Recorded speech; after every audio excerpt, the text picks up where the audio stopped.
करणार आहोत एका पॉईंटवरती. आता एका पॉईंटमधून असंख्य प्लेन जातात, आपण 2 प्लेन दाखवतो आणि त्याच्यावरून अभ्यास करतोय, असं चालू आहे आपलं. बरोबर. आता काय झालंय, या पॉईंटवरती म्हणजे आपण चौकोन दाखवलाय, आपण असे 2 प्लेन उचललेत ज्याच्यावरती नॉर्मल स्ट्रेस बी लागते आणि शिअर स्ट्रेस बी लागते. आता तो नॉर्मल स्ट्रेस लागते, समजा टेन्साईल नेचरची ही नॉर्मल स्ट्रेस आहे, सिग्मा एक्स सिग्मा वाय, आणि याच्यावरती जे आहे हे सिग्मा एक्स आणि हा सिग्मा एक्स आहे, हा सिग्मा वाय आणि खाली काय सिग्मा वाय. ओके. ही 2 परपेंडिक्युलर प्लेनवरती हे नॉर्मल स्ट्रेस लागत आहेत, सोबत यांच्यावरती शिअर स्ट्रेस पण लागतोय. आता शिअर स्ट्रेस जो आहे ना तो कॉम्प्लिमेंटरी असतो. म्हणजे कसा बघा, आपण काय करूया, आपण दाखवूया घड्याळाच्या उलट्या दिशेने, म्हणजे या पद्धतीने, हा वरती जाताना हा खाली जाताना, आणि हे इकडे येताना आणि इकडे जाताना. तुमच्या लक्षामध्ये काय येईल बरं का, हे असं तयार होईल आणि हे असं तयार होईल. या सगळ्यांची व्हॅल्यू सेम राहते बाळांनो, त्या सगळ्यांची व्हॅल्यू सेम राहते. तो आपण याला टाऊ एक्स वाय किंवा टाऊ, हे बघा, टाऊ एक्स वाय किंवा टाऊ वाय एक्स बोलू शकतो. मग आता हे जे ना हे शिअर स्ट्रेस लागत आहेत, तर तुम्ही काय केले, तुम्ही असे 2 परपेंडिक्युलर प्लेन घेतले ज्याच्यावरती नॉर्मल स्ट्रेस आणि शिअर स्ट्रेस लागत आहेत, असे तुम्ही प्लेन घेतलेले आहेत. ओके का तुम्हाला तो. आणि याच्यावरून तुम्हाला काय म्हणतो तो म्हणतो की प्रिन्सिपल स्ट्रेस काढून दाखवा. आता तुम्हाला हे दिलेत ना, याच्यावरून प्रिन्सिपल स्ट्रेस काढून दाखवा, किंवा याच्या काही 30 डिग्रीवरती एखादा प्लेन घ्या आणि त्याच्यावरती नॉर्मल आणि शिअर स्ट्रेस काढून दाखवा. कळलं, असं करायला लावलं. म्हणजे आता मी तुम्हाला प्रश्न विचारतो, हे प्रिन्सिपल प्लेन आहेत का? नाही, हे प्रिन्सिपल प्लेन नाही आहे, कारण की यांच्यावरती शिअर स्ट्रेस आहे. ज्या प्लेनवरती शिअर स्ट्रेस असते तो प्रिन्सिपल प्लेन राहत नाही. समजते. मग तुम्हाला बघावं लागेल की ते 2 प्लेन कुठेतरी असतील बाबा, ते 2 प्लेन कुठेतरी असतील, एकमेकांना परपेंडिक्युलर असतील, ज्यांच्यावरती शिअर स्ट्रेस लागत नाही. त्याला बोलतो आपण प्रिन्सिपल स्ट्रेसेस. आलं का, ते काढू आपण.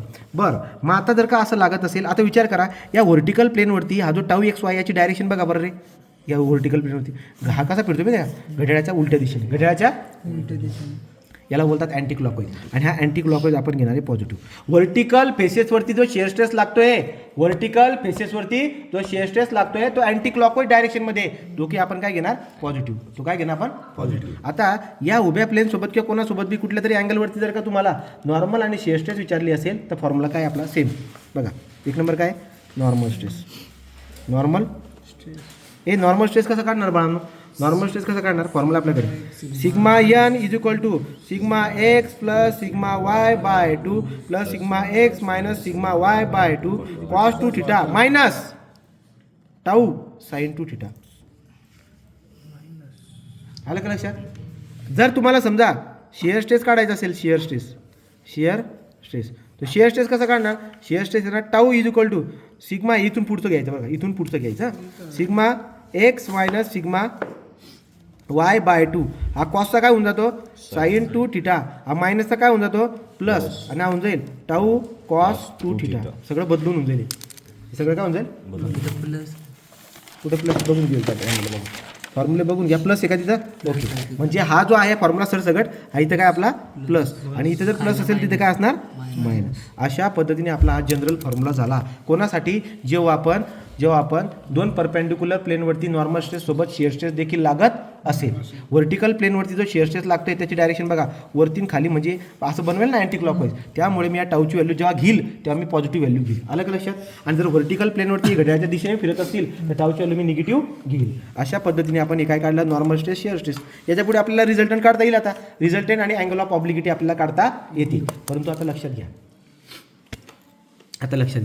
काय लक्षात घ्यायचं आहे, मला सांगा हा काही प्रिन्सिपल प्लेन नाही, पण तुम्हाला जर त्यांनी म्हटलं की असे तुम्हाला प्लेन दिलेत आणि म्हटले तुम्हाला की प्रिन्सिपल स्ट्रेस काढून दाखवा, काय काढून दाखवा, प्रिन्सिपल स्ट्रेस. तो प्रिन्सिपल स्ट्रेसला कसं दाखवतो आपण, सिग्मा 1 ने. कशाने दाखवतो, सिग्मा 1 किंवा सिग्मा 1 आपण बोलूया. तो सिग्मा 1 कसा फॉर्म्युला आहे आपल्याकडे, sigma x plus sigma Y by 2 plus or minus, मी 1 आणि 2 दोघं काढून घेतोय, सिग्मा 1 आणि सिग्मा 2 दोघं काढतोय, दोघं principal.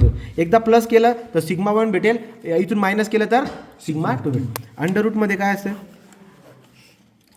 Sigma x minus sigma Y by 2 त्याचा स्क्वेअर प्लस टाऊचा स्क्वेअर प्लस टाऊचा स्क्वेअर. एकदा बघून घ्या बरं का, बरोबर आहे का, फॉर्म्युला बघून घेणे गरजेचं आहे. बरोबर आहे. ओके, तर या पद्धतीने तुमच्या काय लक्षामध्ये हा टाऊ एक्स हा झाला आपला प्रिन्सिपल स्ट्रेस. काय काढला, प्रिन्सिपल स्ट्रेस. समजेल का? तर तुम्हाला जर प्रिन्सिपल स्ट्रेस काढायला लावला तर याचा वापर करायचा. एवढे फॉर्म्युले आपण बघितले बाळांनो. आता आपण एक्झाम्पल घेणार आहोत. तर आपण एक्झाम्पल घेणार, पण तुम्हाला जर म्हटलं की हा प्रिन्सिपल प्लेन, हा जो प्रिन्सिपल प्लेन आहे याची पोझिशन काय सांगा, तर तुम्हाला त्याची पोझिशन शोधावं लागेल. तो पोझिशन कसं काढणार बरं का? पोझिशन काढतो आपण लोकेशन ऑफ प्रिन्सिपल प्लेन. काय बोलणार? Location of principal plane. Principal plane कसं आहे, लोकेशन कसं काढणार प्रिन्सिपल प्लेन?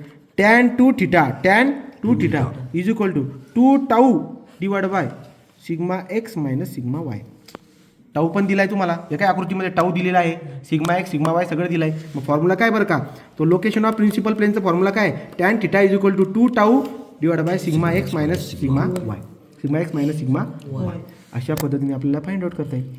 आणि जर समजा तुम्हाला मॅक्सिमम शिअर स्ट्रेस विचारला, मागे मॅक्सिमम शिअर स्ट्रेस कसा काढला होता बाय ॲक्सिलच्या केसमध्ये? Sigma x minus sigma Y by 2. तर इथे आपण कसं काढणार? मॅक्सिमम शिअर स्ट्रेस मला काढायचा आहे, मॅक्सिमम शिअर स्ट्रेस. तो मॅक्सिमम शिअर स्ट्रेस आपण कसा काढत असतो?